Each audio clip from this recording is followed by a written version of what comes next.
Hi, so here we're going to now discuss Bash shell scripting part 2. Make sure you've already viewed part 1, where we had just started to look at passing arguments and checking return values. So I'm going to continue from that point. And along with that, we're going to look at numeric comparisons, string comparisons, if statements, if then else, using the read statement to get input, using return values, exit statements, and then finally ending with very simple for loops, which I'm going to then continue again in part 3. All right, so what I'm going to do is I've built templates for each of the examples we're going to go through. I've put already the bash shell scripting, the bash shell path, so the shebang line I've already put in the template. I've also put the comments beginning with the hash so that that'll describe what we're doing within that script. So this part I've already completed for every example we're going to do just to save some time, and we're going to build the script to do what we wanted it to do. So let's take a look. So we're going to start with using, of course, our VI editor, and let's look at the first script. So here, the point of the script is we want to copy the file names that are passed by the user into an existing directory, which is directory D1, located as the subdirectory in the current directory. And we want to use the same file name. So if the user passes file 1, we want to copy it into D1, but leave the same file as file 1. Also then, after we finish copying, we want to display the content of directory D1 to make sure the copy has happened correctly. So the first thing we want to do, of course, is use the copy command. Now, instead of putting the file name, which we would normally do for the existing file, we're going to use the parameter or the argument that has been passed by the user, because that's the file we want to copy. So how did we say we can capture the parameter from the user? So $1 is going to capture the first thing entered by the user, and that's really all we're looking for. So copy $1. And then after the existing file, what do we want to say? We want to say copy into the directory D1. And if we say nothing beyond this, it's going to use the same name and copy it under the same name. So that takes care of doing the copy under the same file name. But then we also need to display the contents. So we can do it a number of ways. The simplest is doing a tree command. So we're saying tree, and we're going to point to the directory. So this way we'll see what's been done. All right, so that's really all we need to do within this script. We're going to save it. Now I have already made this executable, otherwise you would do a change mod command, remember?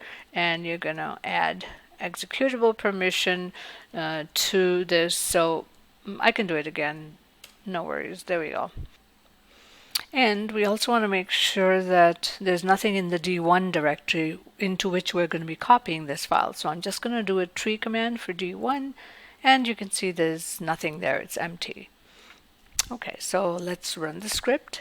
And how do we run the script? We always go // and then the name of the script. Now, why do we do that // Just a quick review here. Because that forces the operating system to look in your current directory, which is where this exists. If we do not put this, then if the dot is not in your path that's been defined by the sysadmin, then it won't find it even though it's right there. So it's always good practice to go // and then the name of the executable file. Alright, so we have // name of the script, and then we need to pass it the first argument. So I'm going to pass it file1. And you can see that it copied it and it showed us the tree command. It doesn't look as nice as it did before, so we can just double check by going this way. Just looks nicer when I'm typing it here. So we can see within D1 there's file1 existing because we ran this script. So what did it do? Let's quickly do a cat here. So it copied the file I passed it into the D1 directory, and it copied it under the same name because we did not give it any different name here. And then the tree command is what displayed right here. All right, good. So let's take a look at the next one. So I'm going to go into this one here. So in the next script, the purpose of this script is to copy the file name that's passed by the user into D1, which is similar to what we did before. However, we want to now use the same file name, but we want to add an extension of .back to it and then display the contents. So it's very similar to the other one, but we are going to use a slightly different file name. So let's go back here.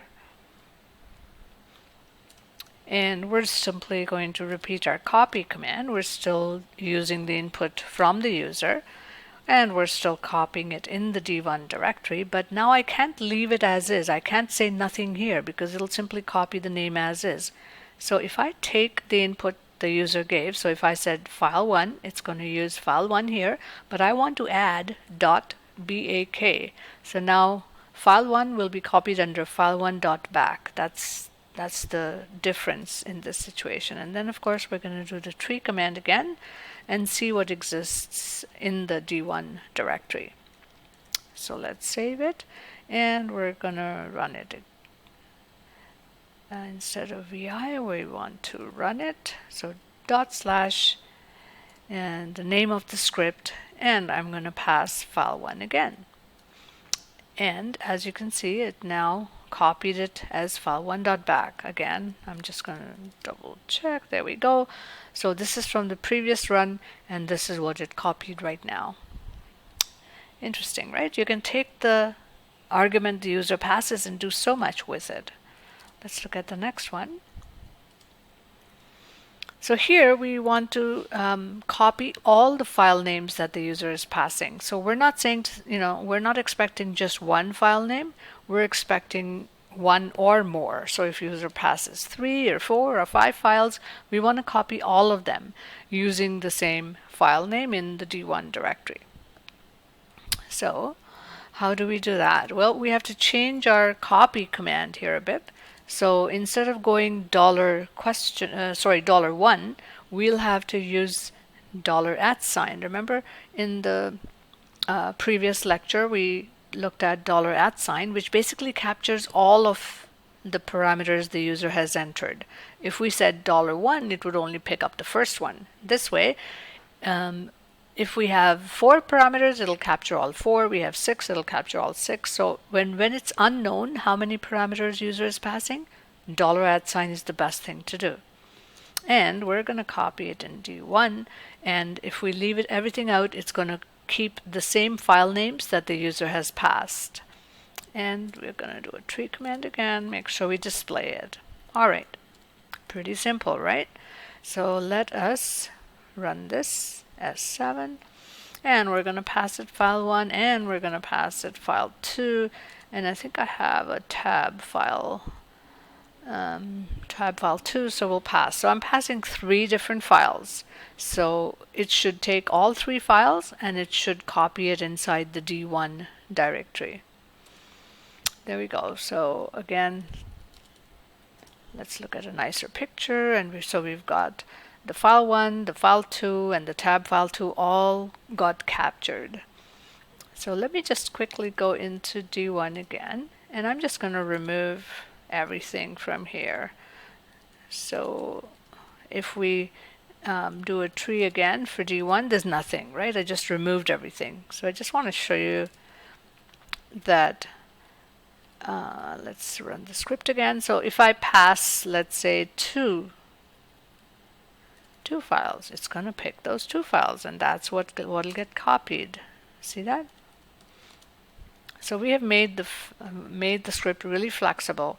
No matter how many, 1 or 5, 6, 7, 8, 9, 10, however many files names are passed, as long as those files are there, it's going to copy all of them. Great. So let us start to look now at how we do comparisons. For example, what I mean by that is, we can compare and check either alphanumeric values or numeric values. And we do that in bash shell script using the square bracket. So in this case, this is a string, which means it's alphanumeric values. Like names, for examples, would be a good example for that.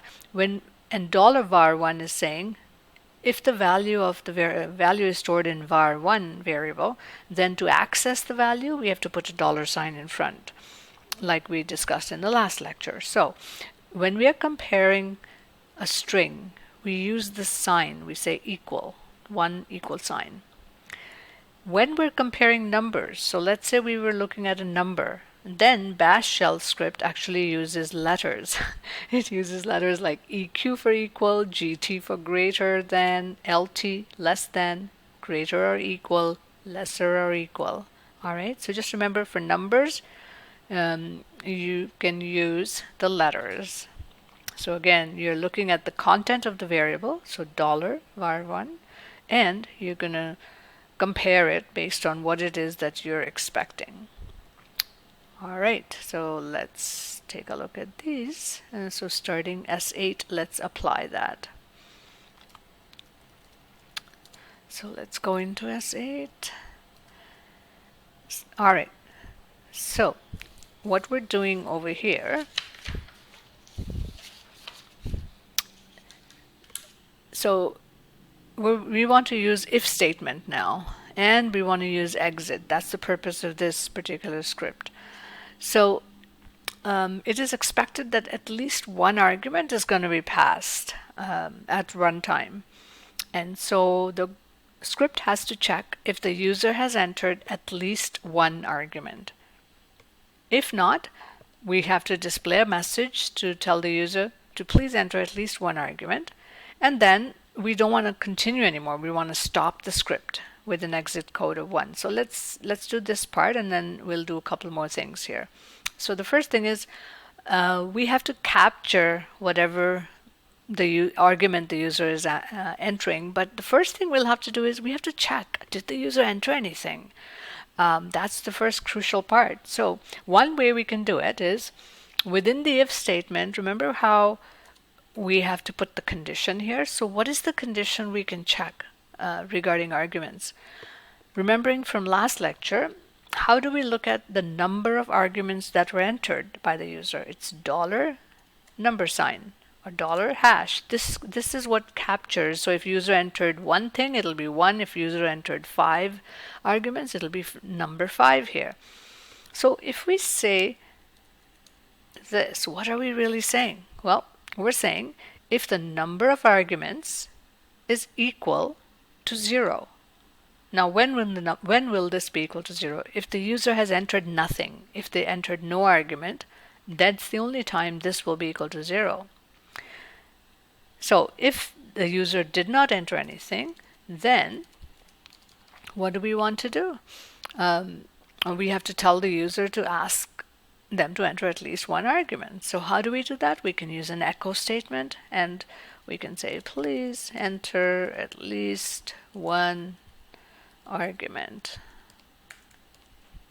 All right, so this is the message that'll go out to the user. Now, I want to show you that if we do not put an exit statement here, it's going to just keep going. So let's not put it first, and we're going to put it after just to show you. And let's continue. So here it says display a line that says good, you've entered one or more arguments. So again, how do we say that? We can use an echo statement, and we're going to say good, you have entered one or more arguments. Now the whole point of this is that if the user did not enter any arguments, then we are displaying this message. But if we don't put an exit, it's going to continue going down, and it'll actually run this statement. So first it'll say please enter one argument, but then it'll continue and say good, you entered one or more arguments, which is not correct. So let me just show you that, and then we'll come back and correct it. All right, so let us run this, and we're going to give it no argument. So all I did was put in the name of the script, so / name of the script. So I'm not entering anything. So see how it says, please enter one argument, at least one argument, but then it goes down and it runs this statement. Good, you entered one or more arguments. Now that's not what we want, is it? So let's go correct it. So how do we, because what we want to do here is we want to stop, right? If they didn't enter anything, there's no point going down further because everything is dependent on them entering one argument. That's the goal of this script. So how do we make a script stop right here instead of continuing? To do that, we have to use the exit statement. So exit says to the script, stop. Now, we also want to deposit a return value here. So you can use any non-zero value. Generally, we use exit when there's some kind of problem and we want to stop. So remember we said 0 return value is success and non-zero is failure. So we can choose to use any non-zero value. Now, generally speaking, when we have we could potentially have multiple points at which we are using exit. So traditionally what you would do is the first time you have a problem, you would put exit 1. Maybe next time if you had another situation, you would put exit 2 and so on. So I'm just going to put exit 1. And that's why I'm asking you here to say stop the script with exit code of 1. That's what it means. This is the return value that we are going to get. All right. So this will make the script stop, which means it doesn't go here, which means it does not go and display this, which makes sense. You don't want to say, please enter 1 and then say, good, you entered 1. So now we're going to not do that. We'll stop right here. So let us save this. And we're going to run this again. So now it nicely says, please enter at least one argument, but it stops at that point. All right. Good. Let's look at the next one. Now here we're going to take the if statement and kind of make it if then else. So it's a little more involved in terms of the if statement, and we're still going to use some return values. So the point of the script is we're going to check if the user entered 2 arguments. So that's what we want the user to enter, 2 arguments. The first argument has to be a pattern meaning whatever alphanumeric value you're looking for in the file. And the second argument is going to be a file name. So the user could say, I'm looking for apples in the file called fruits. Or the user can say, I'm looking for John as the pattern in the file name, which is my customers, and so on. Then we're going to check the return value to see if it was successful. And if it was successful, we're going to give one message. If it was not successful, we're going to give a different message. So again, when you're reading what is expected, don't get overwhelmed by that. Just try to do, look at 1 or 2 lines, write down the code for that, then look at the next couple of lines and modify if you need to. So go stepwise and you'll be totally fine. All right. So the first thing is checking if the user is entering 2 arguments. Now we already know how to do that. We're going to use the $$ or the $#.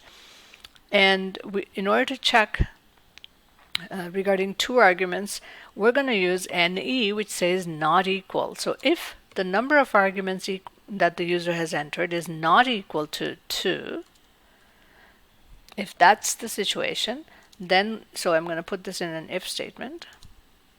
If the number of arguments entered is not equal to 2, then we have to give a certain message, right? So we're going to say echo, please enter 2 arguments. And we could give them a hint, so it doesn't have to be just one echo statement. We can have multiple echo statements because it's a good idea to tell them what those 2 arguments that we're expecting are, right? So we can say that the first one is the pattern you're looking for, and the second one is the file you want us to look into. Now again, if they haven't entered the 2 things that you want, we probably want this to stop, right? We don't want it going ahead. So again, we're going to use the exit statement. We're going to deposit a return value of 1. So this is your if then, and then I'm just going to close this off with a fi. So this is the first part of the script, because the important thing is we need to have the two arguments. So we want to make sure we have them, otherwise we stop. All right, so let's just save this, run it, and make sure this part is working. That's a good strategy to, if you know, not to feel overwhelmed, just do a little bit, make sure it works. So here, if I run it, but I don't enter any argument, see? So it comes back and says, please enter two arguments. First must be a pattern, second must be a file, and then it stops. Now, I can echo $, which if you remember from the last lecture, this is what shows you the return value. So it's giving us a 1. Why? Because we had deposited a return value of 1 here. If this was what's happening, if the user did not enter two arguments, then we give these messages and we give the return value of 1. So what would happen if I actually entered, let's say I'm just entering any two arguments. It doesn't matter what I enter, as long as I'm giving argument 1 and argument 2. Now what happens? See, it does not give you that message. Why? Because when it says the number of arguments not equal to 2, that's not true anymore, because it is equal to 2, right? First argument, second argument. So if the condition is not true, it's not going to do these things. It's going to come to the end. And if there was other stuff, it would continue, but in this case there isn't, so it's just going to stop. So what's happening is it's checked this and it's not executing these lines. So now if I echo, I'm going to get a 0, because it says, well, I did what you asked me to do. You asked me to check and then go at the end, and there was nothing else for me to do. So it's showing me a 0 here. That's why it's a good idea to, if you have a problem, to capture that and put in an exit code of non-zero that you're looking for. Okay, let's go back and edit this to add some more functionality. So what is the next thing we have to do? Well, we have to now make use, if the user did enter two things, then the first thing is a pattern and the second thing is a file name. So we want to find that pattern in that file. How do we do that? If you remember from your grep and egrep, we can do either grep or egrep. We're going to look at the pattern, usually in double quotes. So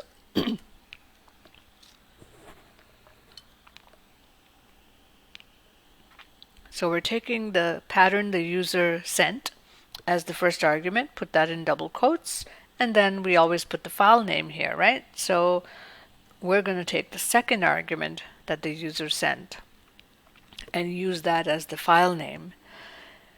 All right, so we have the pattern and we have the file name. So what do we do with that? Well, when this statement runs, this is same as saying, let's say I passed John and I passed file 1.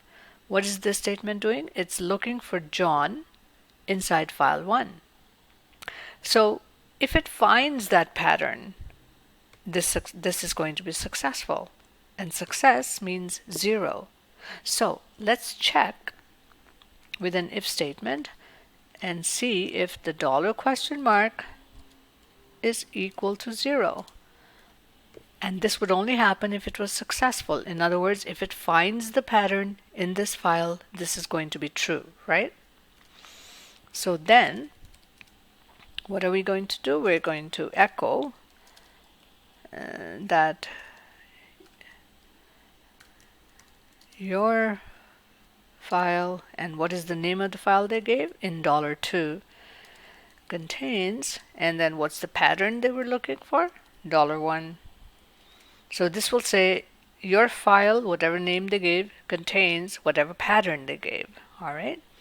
Now here we can use else, because what we're saying is if the search was successful here to find the pattern, then we're going to give this message, Otherwise, we're going to give a different message, and that's where else comes in. So if, then, else.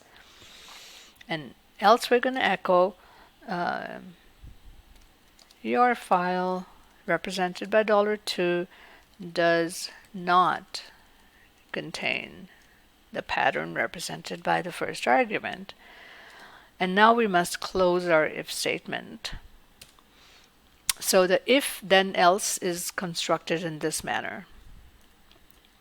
All right, so let's take a look. So now I can't randomly put 1 and 2. Let me just show you. So if we cat file1, we've got, this is the information. So maybe I can look for the pattern John inside this file1. Or then it should be successful. But if I look for Bob, I don't have that here. So then it should be false. So let's try it both ways. So we're going to run.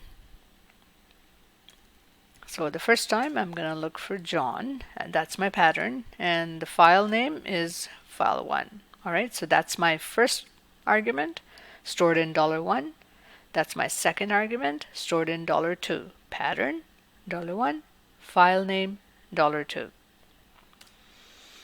And see how it finds that line which matches the pattern, displays it because we have the egrep in there, and then it says your file, file1, contains John. Good. Now we're going to run it again, but instead of looking for John, I'm going to try and look for Bob. And it will not be successful this time.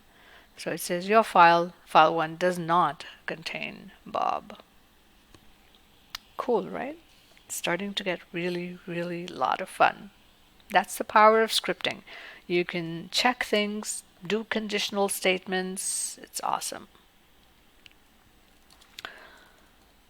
All right, let's look at the next one. So here we are trying to use input from the user in a different way. We're going to use the read statements. So we were using input before by looking at arguments passed at runtime. So you put the name of the script and you pass one or more arguments. Those arguments will sit in $1, $2, and so on. But another way of doing it is that when the script is run, user does not pass any arguments. However, once the script starts to run, we prompt the user, and the user enters something which we read. So it's a prompt and a read. And then we use that information. In this case, we're going to use the information to compare the variable content which the user entered with a string. So do a string comparison, and then give an appropriate message. All right, so first things first, how do we prompt? Well, we can do an echo statement, and we can say enter your course section. So section A, B, C, D, and so on. All right, when the user enters, you have to do a read statement. So what's going to happen is it'll display this message, it'll wait for the user. User enters something. So how do we capture that? We have to do a read. Read is followed by a variable, any variable name you want. So instead of calling it var1, var2, which is not too meaningful, I'm going to use the variable called section. So I say read section. So this will hold the value which was entered by the user. Then we can do an if statement. Actually, I'm just going to echo it so we can see what the user entered, just for the sake of taking a look. How do I echo the content of a variable? Well, we put a $sign in front of it, and that'll show us the content. So if the user entered A here, this is going to echo and show us A. All right, so let me quickly just run this. Okay, so we simply put the name of the script to run it, and no parameters or no arguments are going to be entered at this time. In other words, at the runtime, we're entering nothing. When we hit enter, see how it gives you a prompt? So now it says enter your course section, and now is where I enter. So I'm going to say A, and I hit enter. So it's now showing me because it echoed whatever I entered, right? I can run it again. Enter your course section, I could say B. Now it shows me B. So again, if I was to cat. So it says enter your section, and it's holding that value in this variable, and then we were simply echoing it out. Let's go back and edit this now. All right. So now we don't really, I only put the echo just to see and show you that the variable is holding the value that was entered, and we can display that value. But I don't really need that, so I'm going to delete that. We're going to use an if statement now, and we're going to say if the value contained inside the variable section, because how do we know that's the variable? Because whatever name you put after read, that becomes the variable that it's going to hold the value inside of. All right, so if the value contained in this is equal to A, then we can echo and say you are in section A. And if it's not, we'll do an else, and we'll say echo you are in some section other than section A. And we're going to simply close the script. So when we save it, if we run it again, it says enter your section. If I enter A, it says, yep, you're in section A. I run it again and enter your section. I enter a B. It says you're in some section other than A. All right. So here, the important thing is we're not entering at runtime. We run the script, but enter nothing. We enter later once we are prompted and we respond to that prompt. That's how we enter. So that's the prompt and read. Okay. Our next script is now going to start into the for loops. So let me show you here. So we're going to do very simple for loops in this part of the lecture, and we'll do a more advanced one in the next part 3. So when you're looking at for loops, means that you want to repeat something over and over again. That's what loops are used for in any programming language. So let's see how loops are constructed in the bash shell script. This is a for loop. There's many ways of looping. The simplest one is a for loop.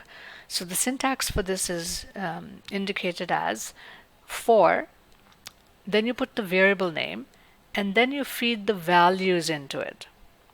So for variable name and values.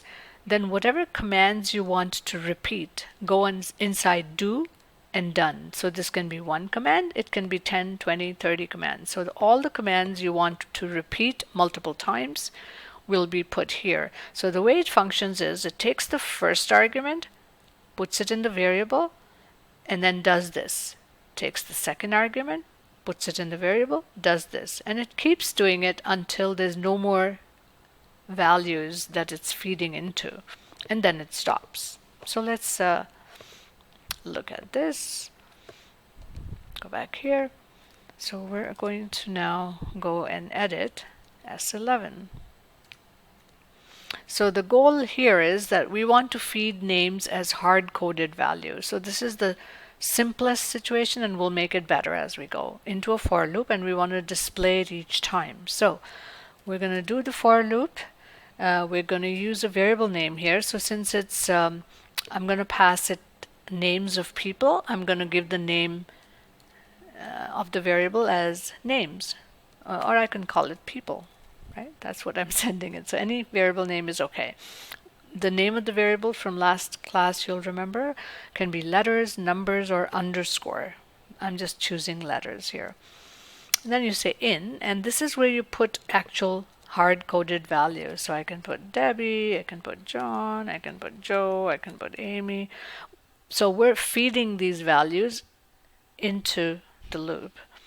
And then we have to have a do and a done, and inside the do and the done is where the commands go. So we need, the goal of this is to display each name as it's read. So I'm going to have to do an echo. And now what should I echo? I should echo the value inside this variable. So $, and the name of the variable. Now the way it'll work is it'll take this first name, put it in people, it'll echo that, so it'll actually show Debbie. It'll take John, put it here, show it, Joe, show it, Amy, show it, and then there's no more, so it'll stop. And that's really all that there is for a simple for loop. So let's save this, and we're gonna run it. So S11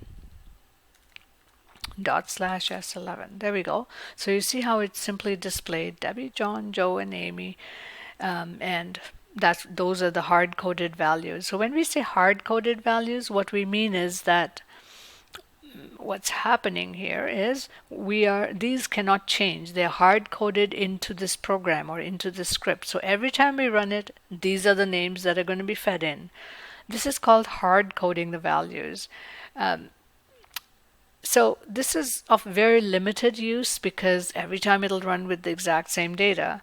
So let's change this now, and let's say instead of hard coding these values, what if we wanted the user to enter values? Actually, we're going to do that in the next class to make this more flexible. For now, I'm just going to do a few more examples of very simple for loop, and then we'll go from there.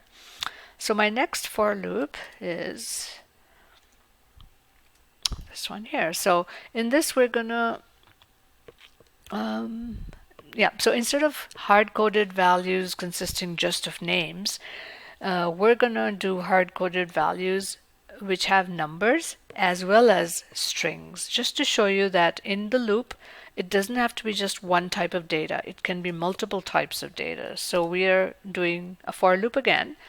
I'm going to use the variable called count in, and then I'm going to put through numbers, which is 3, 2, 1, any numbers I want, and then I can put any strings, and I'm going to put now if I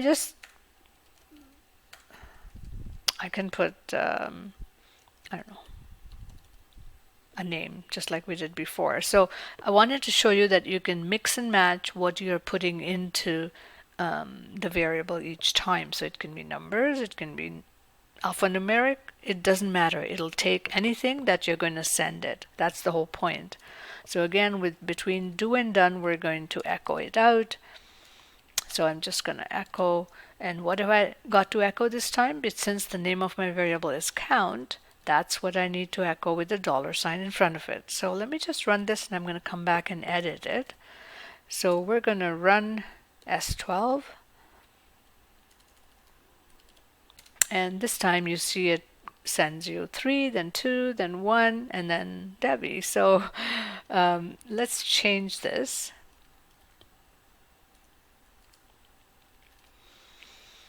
So when we're sending it alphanumeric values, in this case, because there's no spaces, it works fine. But what if I wanted to have, Debbie's first name and last name? Well, then I have to put quotations around it. So in this case, I'd have to go this way. Debbie, and maybe her last name. So if there's spaces that are part of your alphanumeric string, you must put quotations. Otherwise, it's going to treat this as one and this as a different value. All right, so if I run this now, you'll notice that it shows Debbie Smith as first and last name.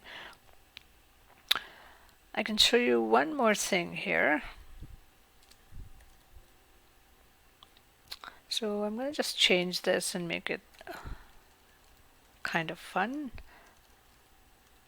And you'll see why I'm saying blast off here. Before I'm going to echo the actual count, I'm going to use a program which is called sleep. And this program is just, all it does is you feed a number to this program and it'll actually stop for so many seconds. So if I pass 1, it's going to stop for 1 second. If I pass 2, it's going to stop for 2 seconds, and so on. So before it displays anything, it's just going to stop for a little bit and then it'll display. Stop for a little bit, then it'll display. So it just kind of gives it a different feeling. I'll just show you one moment. And let's run it again. So see how it stops, then goes 3, stops 2, stops 1, and stops blast off. Okay, so one more thing I wanted to show you was SEQ is a program where you can give it two numbers and it'll start from the beginning and go up to the number you gave it. So if I said SEQ 5 and 10, it's going to go 5 all the way to 10 and so on. So let's make use of this and feed values into a loop. So if I go 5 and 10, it's going to feed these values to the loop. If I go 1 and 5, it's going to feed these values. All right, so let's do that. So a different way of feeding the values into a script. All right, so let's go here, and we're not just feeding the values, we're actually going to use the number that it feeds. So let's say it fed 5. We're going to use that number to generate a unique directory and actually create a directory with that name. I'll show you what we mean. So first of all, we have to do the for loop because we're going to create multiple directories in a loop. So we're going to use for loop, and we're going to use a number and num as the variable in, and then we need to get hold of SEQ, and we're going to pass it, let's say 1 to 6. And how do we get the result of this to go into the loop? So that's a new thing that you're going to learn right now. When you have any command, we just saw we can type this at the command and it'll generate these numbers. How do we pass this result into the for loop? Well, you do that by putting this inside round brackets like that and putting a $sign outside. So any command you want, you can put here. Surround it with round brackets, put a $sign, and now the result is going to get fed one at a time into this loop. Isn't that cool? All right. So let's complete the loop. We're going to have a do and a done. And inside here, if we have to use the number, so let's say it's passing 1, we need to use 1 as a part of the directory name, a unique directory name. So how about if we know we have to do an mkdir, and let's say the name that we're going to make it is D, and then we want to use underscore and the name that should contain this number. So let's say I want to use 1, so D underscore 1, then D underscore 2, and so on. So how do we do that? Well, we have to append, instead of putting the actual number, we have to use this variable because this is being fed into this variable one at a time. So how do we use the result stored in this variable? Remember, we put $ and num. So by saying this, we're saying use the first number, so number 1, and it'll make a directory called D underscore 1 because 1 is what's stored in this variable. Isn't that neat? All right, let's save this and you'll see what it's doing. So right now we don't have any directories other than D1. Let's run this.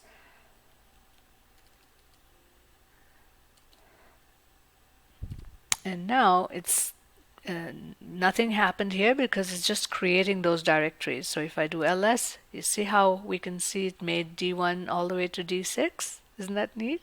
Really cool. Okay, and the last one I'm going to show you is